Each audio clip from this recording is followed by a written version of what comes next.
So many times we hear people talking about healing for the soul, but what does that look like? What does it really look like to us individually? For each of us, it begins with acknowledgement and recognition.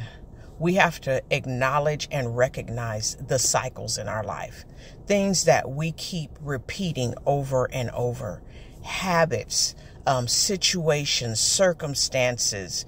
The children of Israel went around the same mountain 40 years. So these are cycles, long cycles. You get a job and lose a job. You get friends but lose friends. These are cycles and patterns in our lives that we need to pay attention to.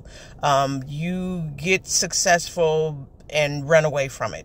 Just all kinds of cycles. So we need to look at ourselves. We need to acknowledge the cycle exists. And then we need to recognize the cycle exists, and then we need to acknowledge that it exists. And then we need to look at us for why it exists. See, we can't look out. We have to look in.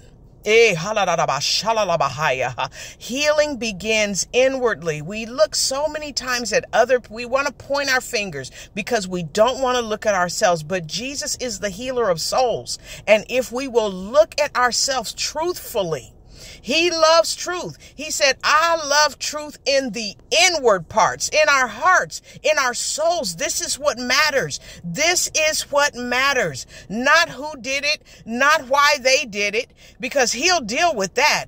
But He wants to heal us from whatever it was so that cycles can stop. Maybe we have fear, unresolved fear. Maybe we have unresolved shame. Maybe we have unresolved trauma, things we need to deal with in a healing season. He restores my soul.